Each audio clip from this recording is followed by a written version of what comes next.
Ladies and gentlemen, we now begin with our next panel discussion of the day. The topic being health and wellness ripe for disruption. Ladies and gentlemen, before we begin with the panel discussion, we have a small presentation by none other than Vidya Sen, South Asia lead, NielsenIQ basis. Ladies and gentlemen, can we please welcome her with a huge round of applause? Give it up for Vidya, please. Post her presentation, I will invite the panelists on stage. Over to you, Vidya. Thank you.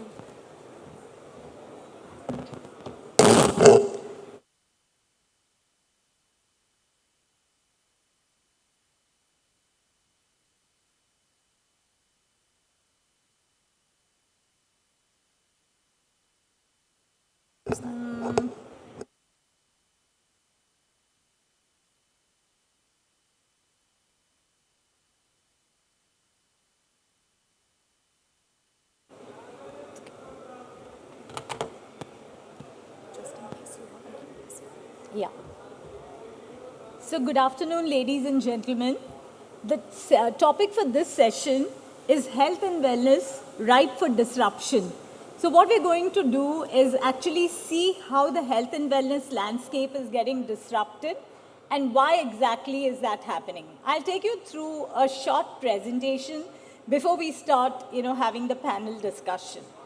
Now, if you look at the healthcare category in India, it's valued at around 3.7 billion USD and it's actually poised to grow to 6 billion USD by 2025.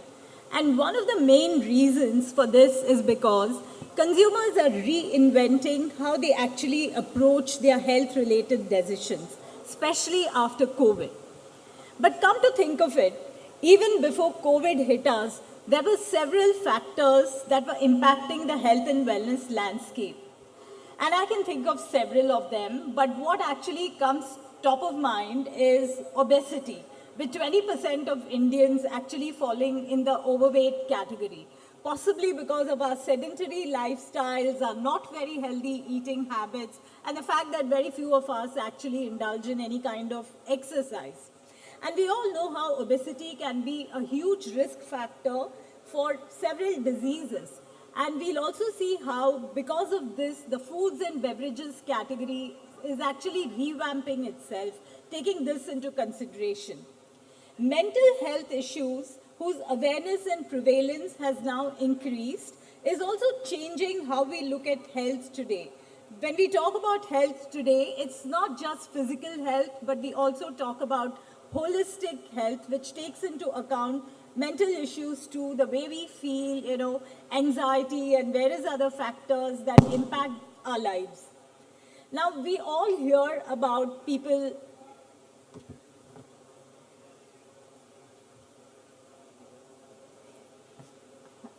Yeah, I'm sorry. Okay. Now, we all hear about people talking about, the demographic dividend. But if you actually look at it, on the other end is an aging population. By 2050, about 1/3 of the population of India is going to be above 50 plus years of age. And with rising healthcare costs, the need to be more proactive in regards to health so that we live longer but also live healthier and independent lives is taken care of.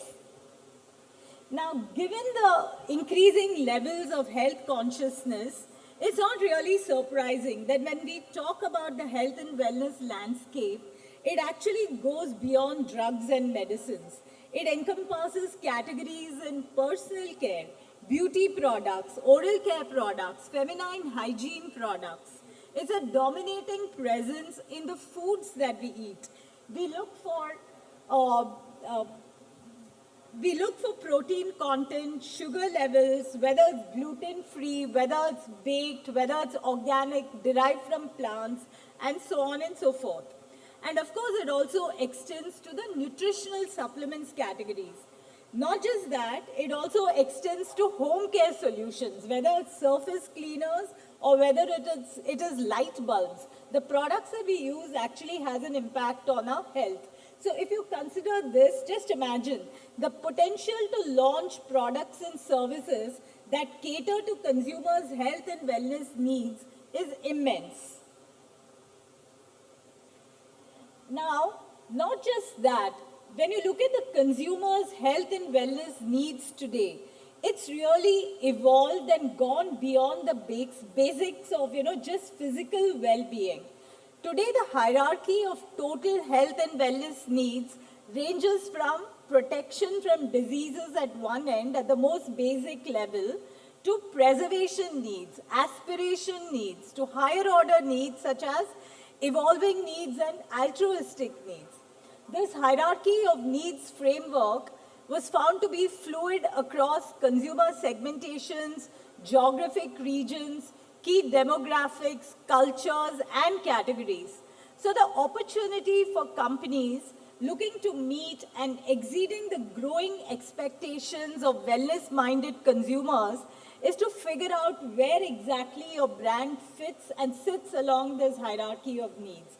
Because if you meet any of these needs that consumers are looking for today, the greater is likely to be the relevance of your products to consumers, and the chances are higher that it actually appeals to them and leads to a greater purchase intent.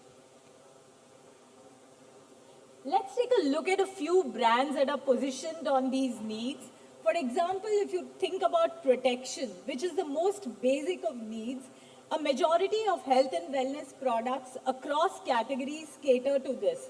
Protection from germs, infection, pollution is what brands in the OTC category and the home cleaning space actually offer. Now, preservation needs are all about current self-care and well-being, both physical and mental. Take, for example, multivitamins or skincare products that offer, freedom from toxins. And then you have what are called aspirational needs. Now, aspirational needs are all about taking measures to achieve long-term health goals.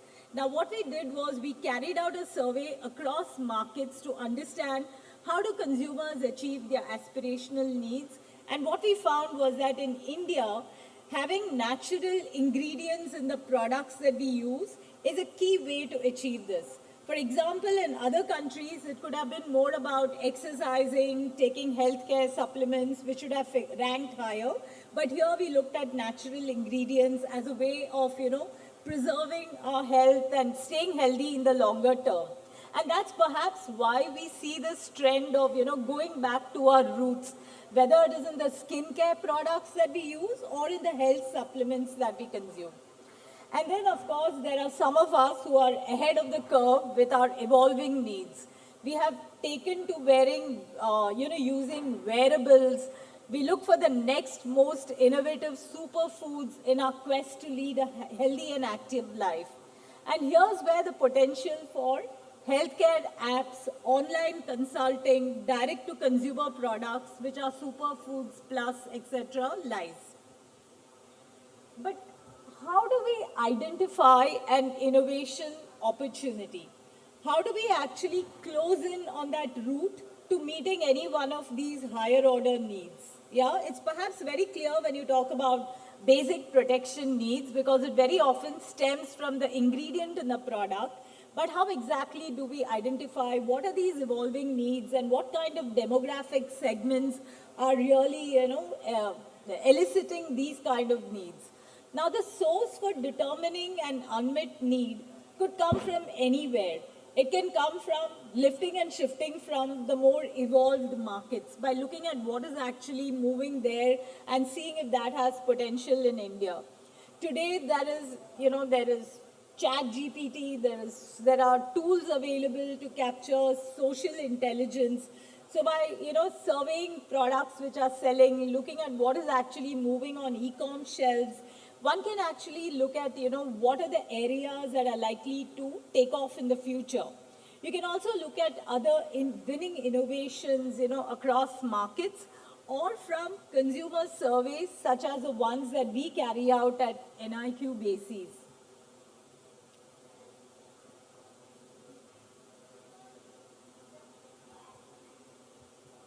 So I'd like to share with you the findings of a trend identification survey that we carry out every year at NIQ basis we carry it out among several categories, but I'm going to talk about the foods and beverages category in particular and share with you a few of the findings which will clearly corroborate what I've been saying so far about health and wellness taking center stage. In this trend identification survey, what we did was we tested a number of claims, such as those relating to holistic health, sustainability, packaging, healthy ingredients, clean labels, and so on. So a total of 40 different claims were actually tested with consumers. And what first struck us was that the benefit spaces that were important to consumers in the previous year continue to matter even in the subsequent year. What was actually significant was that the health-oriented claims actually, more of them figured in the top 10 in the last survey that we carried out compared to the previous years. So, healthy supplements, ingredients that are organic, which boost physical strength, offer immunity or enhance brain health, they continue to prevail, which only goes to show that this accent towards health and wellness is actually on a rising trend. So now what we saw after the survey was that there were 4 broad themes that emerged. So consumers seem to be looking for products that contain nutrients and added supplements. So these could be healthy inclusions like nuts and fruits, or they could be supplements like zinc, proteins, and vitamins. They also seem to be looking for healthier alternatives. So what they're actually doing is rather than going and buying a product which has reduced sugar, they're looking for other, sugar alternatives like maybe stevia or jaggery or dates. So when you actually market to them, instead of saying 30% less sugar, perhaps a product which says dates as a source of sugar might actually appeal better to them. And when it came to health, it was holistic health that covered both body and mind that was sought by consumers. And they also sought transparency. So giving them, being honest about what your product contains and saying this upfront in your labeling will actually go a long way towards winning tomorrow's consumer. So these were the 4 broad themes that actually came up in this trends identification survey that we carried out.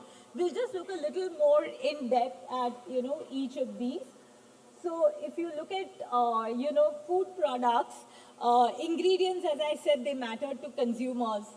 And so food products with organic ingredients or ingredients that add to the nutrition or provide immunity or which are plant-based actually resonated a lot with consumers. A couple of examples that I have here are Epigamia, when it was launched, took a lot of effort to actually say what are the ingredients contained in the product, and the label actually spelt it out very clearly.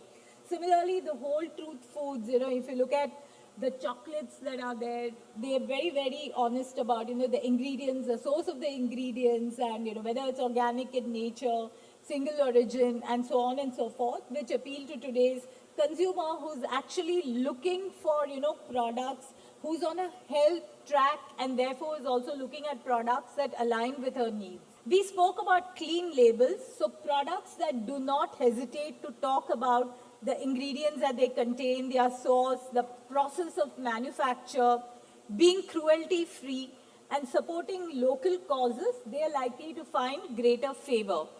Consumers expect that they should be able to find the key points of what they are looking for right there on the label.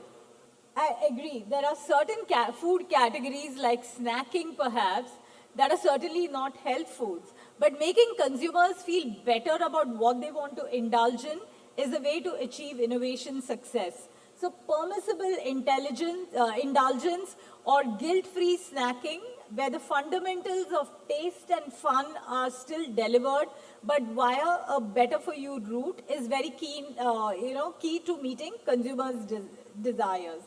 Multiple brands that we know and we consume, they have capitalized on this trend of permissible indulgence and they're able to land success for themselves.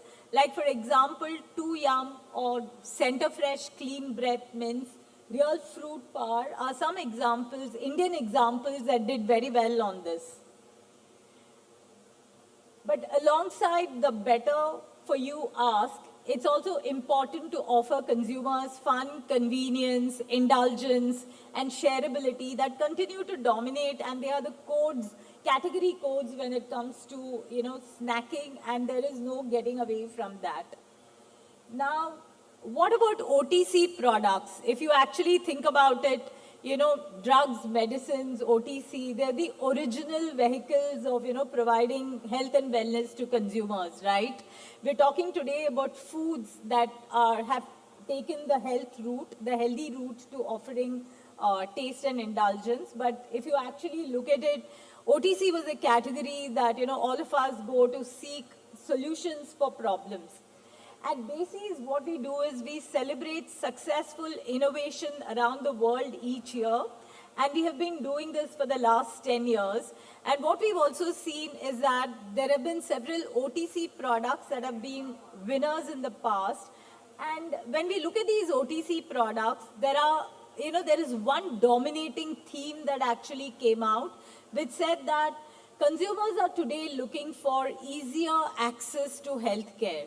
So products which gave them that access, whether through being available as an OTC product or being available in formats that offered convenience, actually did well in this category.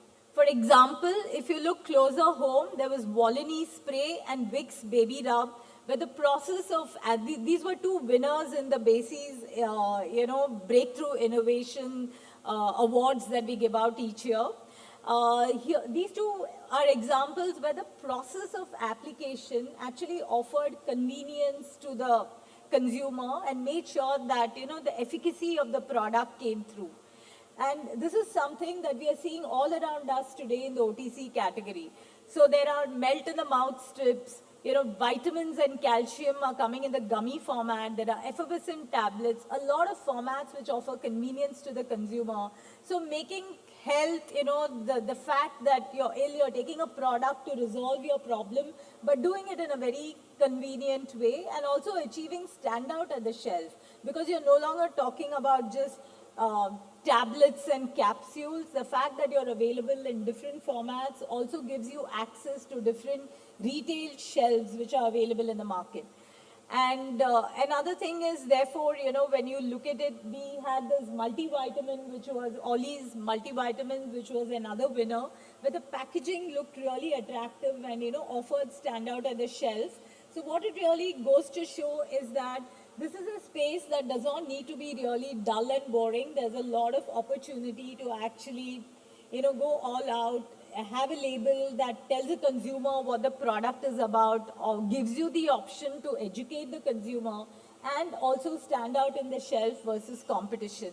Thus, giving access to consumers to take charge of their health seems to be the underlying theme when it comes to OTC products. What I want to, therefore, before we get into the panel discussion, is just leave you with some thoughts. So basically, if you look at the health and wellness landscape, let's not be very limited in thinking just about drugs and medicines. The health and wellness landscape is far broader than we think it is. Consumer needs are evolving, so it's very important for our products to be aligned to those needs if they have to be relevant to consumers. Consumers are in the driver's seat of their own health today, so offering a better for you product, but within the codes of the category is important.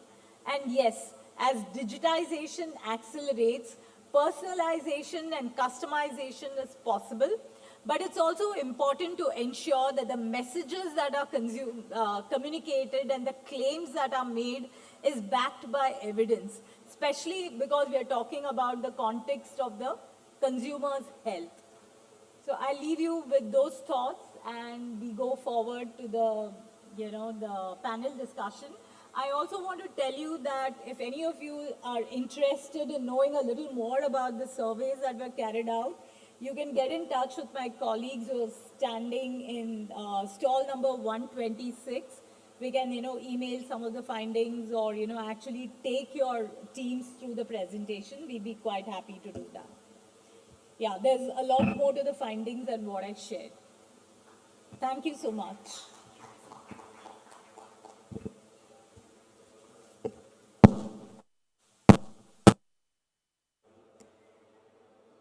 Testing. Thank you so much, Vidya. I think she deserves a huge round of applause, ladies and gentlemen. Thank you so much. There's so much to take back home and reflect from that presentation. Thank you very much. We're going to begin with our panel discussion. Our moderator for the session is none other than Jaishree Agrawal, Director, Bases, South Asia, NielsenIQ. A warm welcome to Jaishree, please. Joining Jaishree, we have our panelist, Shailesh Kumar, Marketing Head, Multani Pharmaceuticals Limited. A warm welcome to Shailesh. And our next panelist is Rahul Bhadula, VP Business Development, Ambe Phytoextracts. Thank you so much, Rahul, for joining us today. Okay, I think we'll begin with some interesting questions that we have for the esteemed panelists. Vidya, you spoke a lot about easy to access and innovations and new formats that have come in OTC and wellness. So, panelists, I'm very curious to know, when we talk about innovation, especially in the OTC wellness sector, how do we go about it? I'm coming from the fact that yesterday we had a very interesting discussion where we were talking about food, wellness, beauty, and such categories. Now, when we look at this side of the table, how does innovation come? Like, how do we find what next in this sector? Is it consumer forward or is it R&D forward? How do we go about it? So, Sure, please. Hello. hello. So, from a CMPL company's perspective, so first of all, the times we are in, the industry has changed quite a bit. So it is more modular now. So even if there is somebody who has no prior experience in this industry, can still, in a very short frame of time, launch a brand. Because all these services are modular. You can get R&D done somewhere else.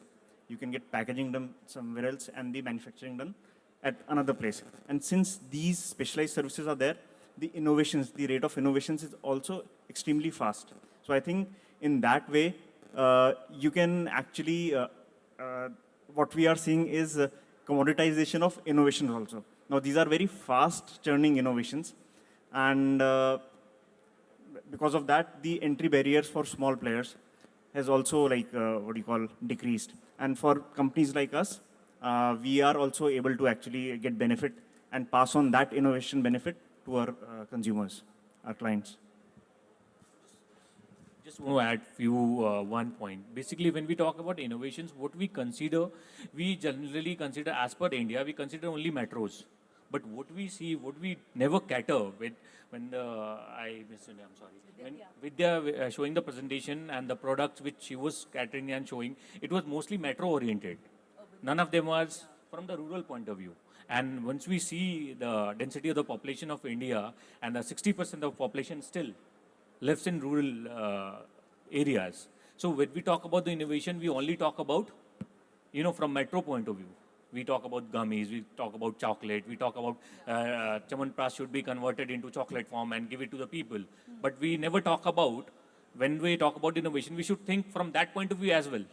Because still, as per your data itself, the soap category is still very big. The complete skincare category is into the soap segment itself, right? But apart from that, the metros is only using liquid soap, and toiletry soap category is still driven by the rurals only. So we had, and we must consider that way as well to see a different perspective from the society as well.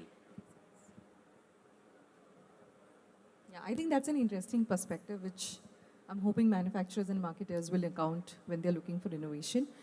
My next question, and again, this is because sustainability is something that has been spoken so much yesterday that I have to ask this question today. No, I just wanted to say that when you talk about innovation, it's also, I think, I would like to start from the first principle. So whether it is urban or whether it is rural, it's very important to identify what are the spaces that are actually important to consumers, what kind of needs. So while I share that hierarchy of needs, each one of us in a different demographic category could be at a different stage. So when you're looking at urban evolved consumers, you're probably at those altruistic needs or evolving needs level, whereas, in the rural areas, it could be still protection from germs, and we've not done well even there. There could be a lot of scope, lot of option, thinking about, different ways to resolve those needs. Yeah.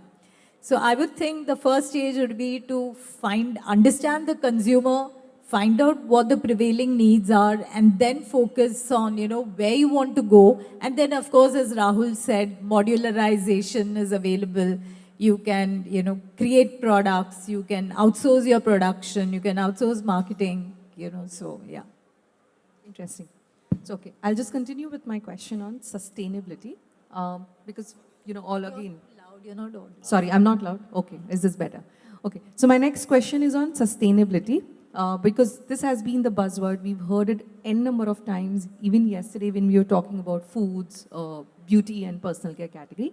Now, when it comes to health and wellness or OTC pharma, how is this panning out, sustainability, in terms of processes internally or passing on some claims to the consumers? How does that work? Some perspective if you guys can add on.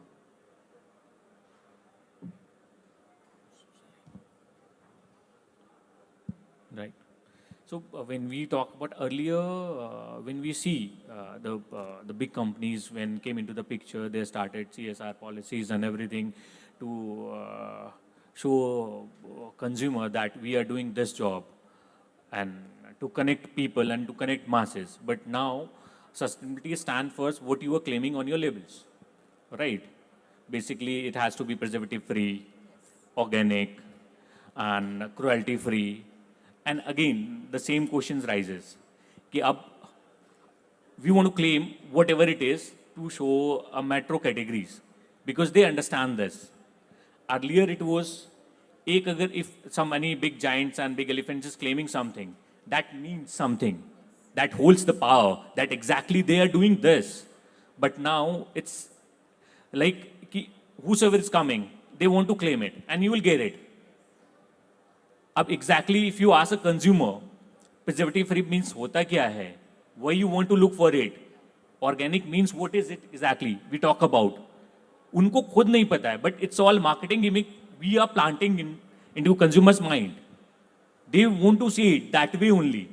कि अच्छा, if somebody is using, अच्छा ये बहुत अच्छा है, this is organic. अरे, you understand that first. Why somebody is claiming something? What it mean? Where it stand? Isn't it? So, in fact, I agree with what my colleague has said here.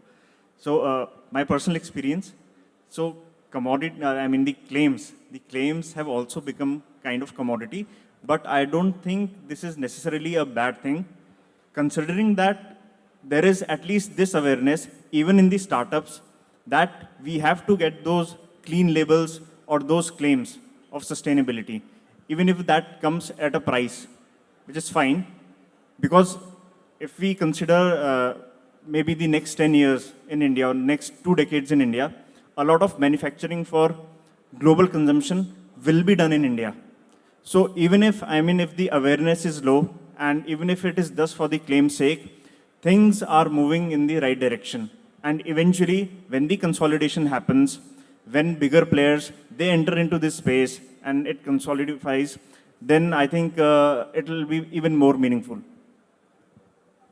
Yeah, I would agree. While we can be a little skeptical about the claims that are being made in the name of sustainability, I think every small step matters because you just have to, on the way to this place, and you just have to take a look at the Mithi River and, look at the bottles there, and you'll rue the day when plastic was invented, yeah, honestly. So every little step that you can do, when I was actually thinking about health and wellness and what you said, I was reminded of physicians in villages who perhaps gave you glass bottles and told you to finish that pink syrup and bring back the bottle, maybe. But that's a little hard to go back to. So I think biodegradable packaging, is certainly going to help make our lives better. It's not an agenda that we should give up on. We should try and see how we can actually make that better. I'm not saying that I'm against something or not.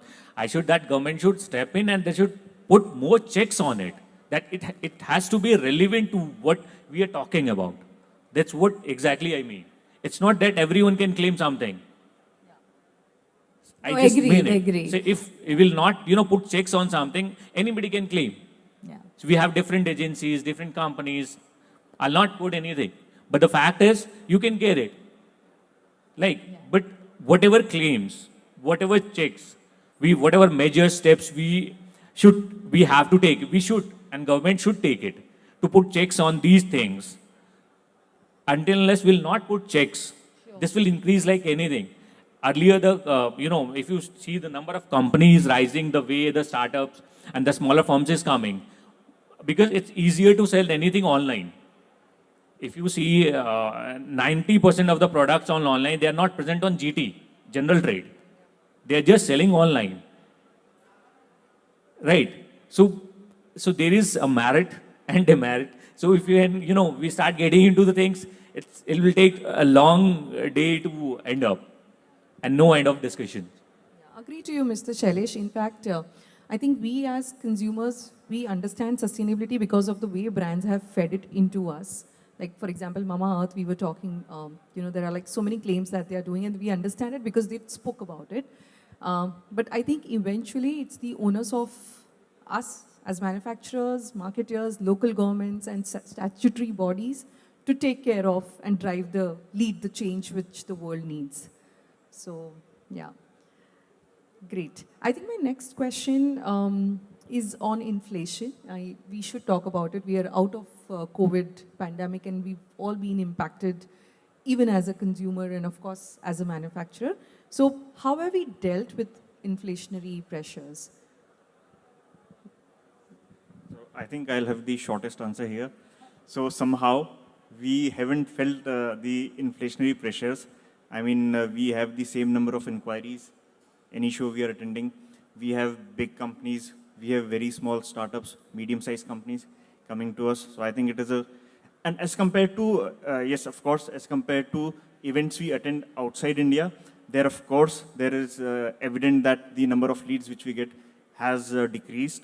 But in India, I think everything is going on fine at Maybe this this point. is one category we can't live with, so we are okay with, even if the cost goes up.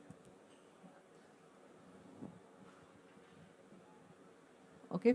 My one question before we then open it up to the audience.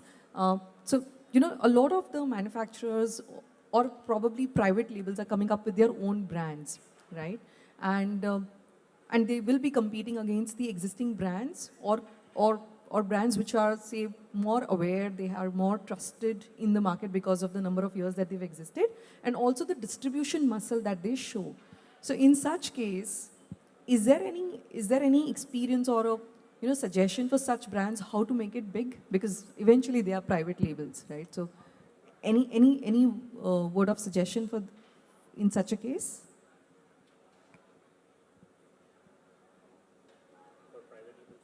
Yeah. At end point is for any brand, honestly. So like if you have muscle power or you have a huge budget, deep pocket, you can advertise and you can sell it once to a consumer. आपने advertise करके लोगों के दिमाग में बिठा के you can sell it once to them. एक बार वो खरीद लेंगे. But if you want that to be repeat, the quality has to be driven. Absolutely. At the end of the day. So if you are competing with the big muscles, like big firms like Unilever, Marico, or any other companies, Imami, Dabur, so they are spending a lot on advertisements. So any brand they launches, and you can see a continuous advertisement on TV, on digital as well. Now they are cutting the budget from 100% to 30%. They are spending on a digital media to feed consumer on different platforms. But in that segments as well, you see a brand like few brands, if you Quadraderma types, that was basically for etching and all.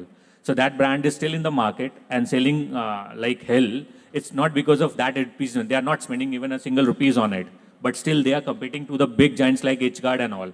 It's all because of the quality.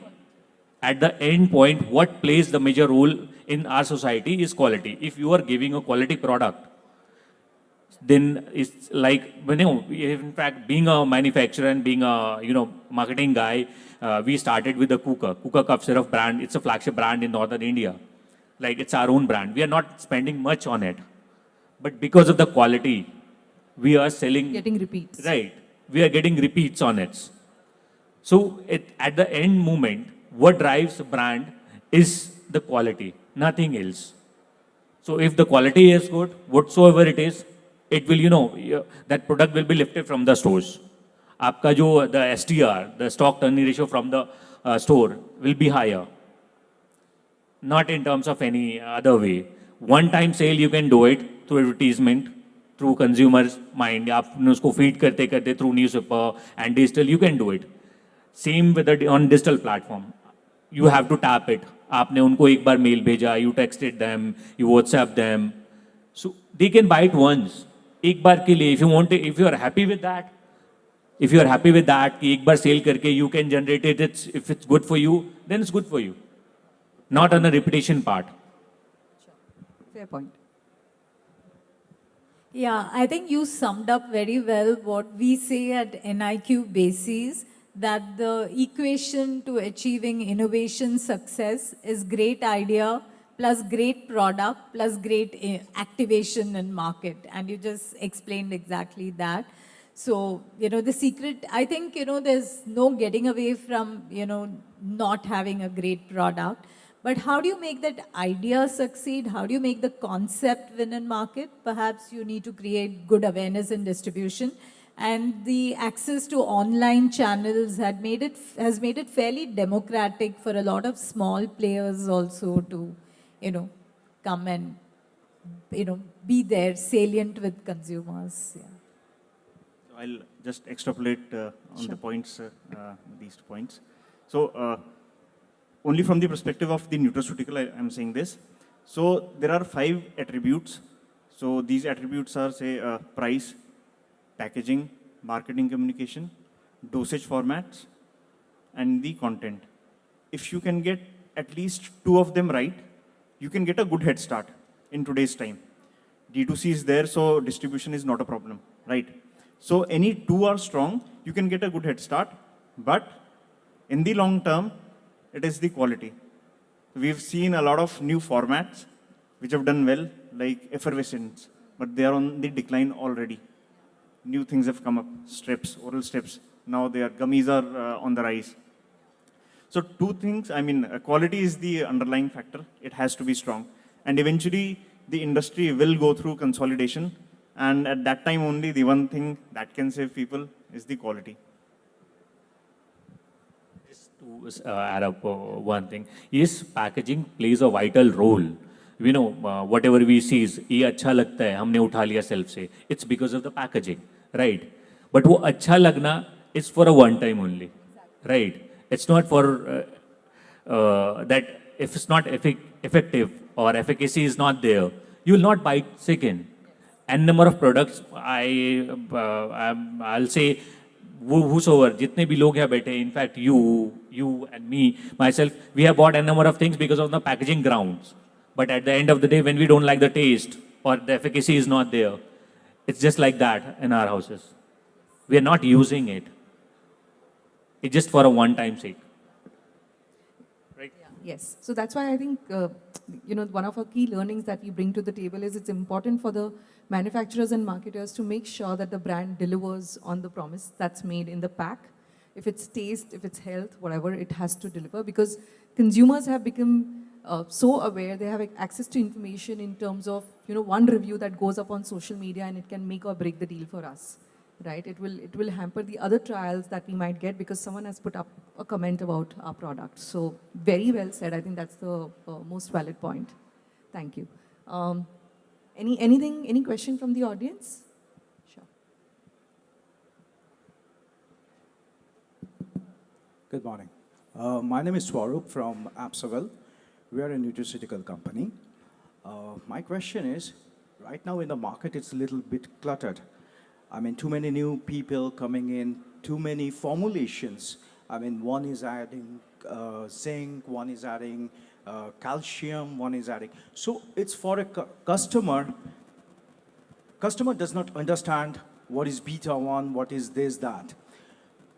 And many companies change their formulations going towards different conditions with almost the same ingredients.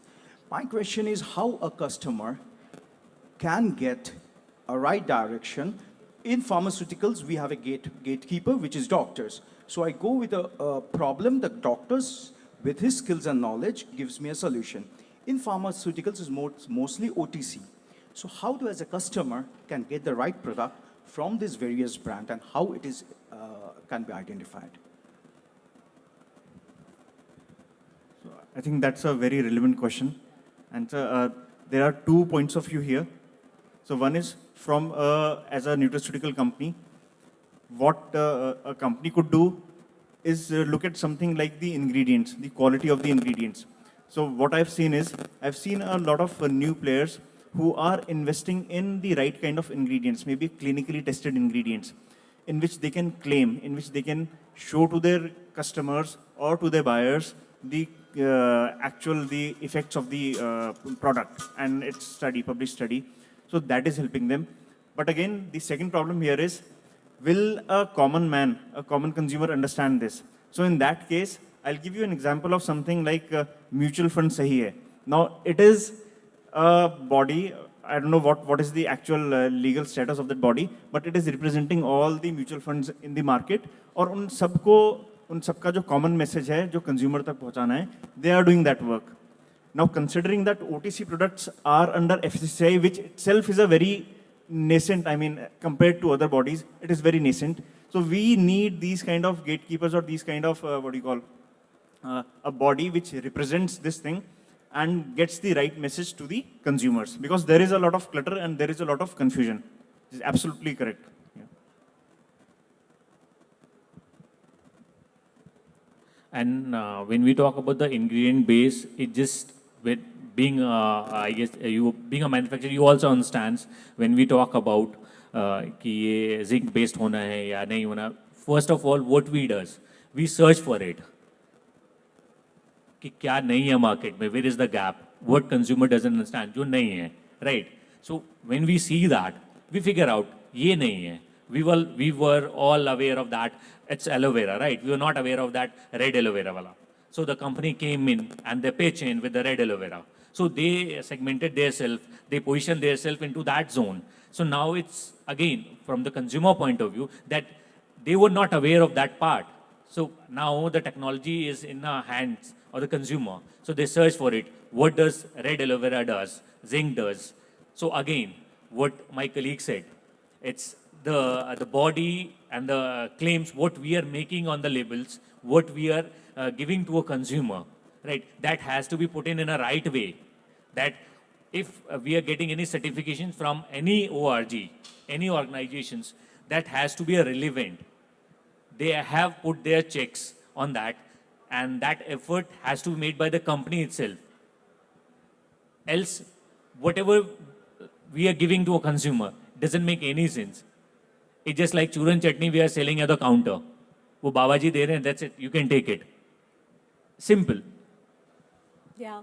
If you think of online, marketplaces where you can go and buy these nutraceutical products, perhaps, when it comes to this particular category, we should provide links to more information so that the consumer gets educated. For example, I can think of, consumer durables for that matter. How many of us know what kind of a refrigerator or air conditioner, what is the technology in each of them, what are the advantages of one versus the other? But today we are buying online, but we don't buy blindly. We go and do a search and, do our own evaluation of which technology to go with. I guess it's the duty of the manufacturer to ensure that there's as much information given so that you can make educated decisions, I would think. And I think one route is influencer push.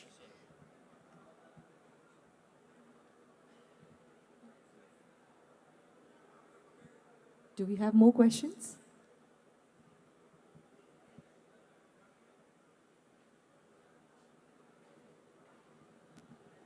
Hi. Question for Vidya. You mentioned about the growing importance of online for some of the health and wellness innovations. What sort of digital first brands or promises that you see will find traction on the online space as compared to the offline one? I can't honestly think of, certain promises working better in digital than in offline. Ultimately, it's the consumer's health and those needs are not going to change. Uh, yeah, I can't honestly think of any differences.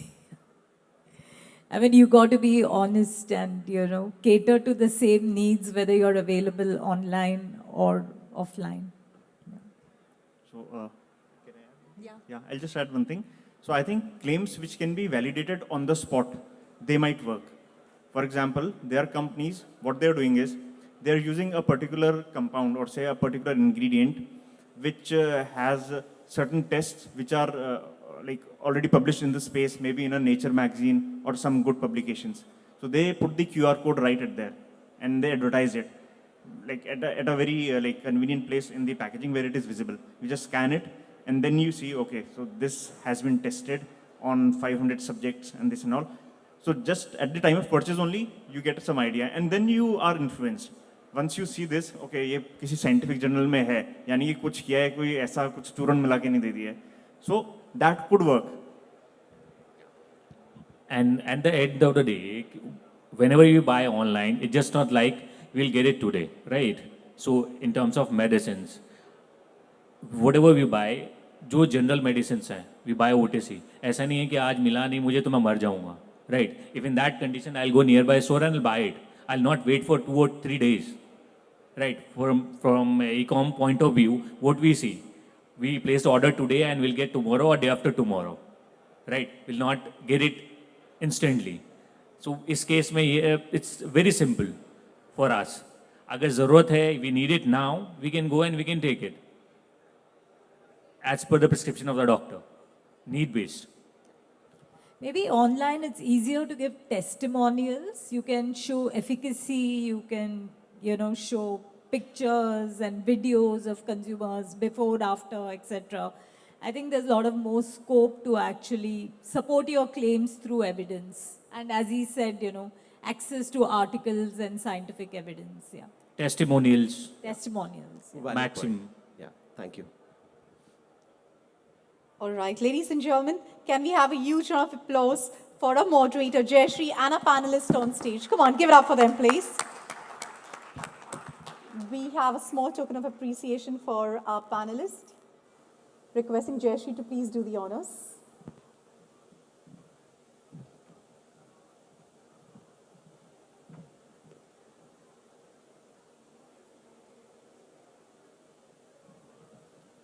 There we go.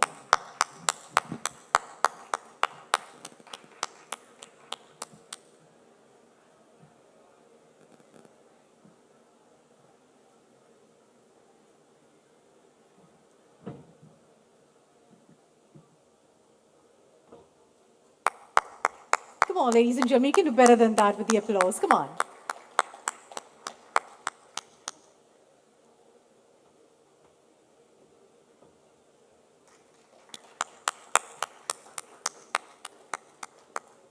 Once again, thank you so much. If you can come ahead for a group photograph, please.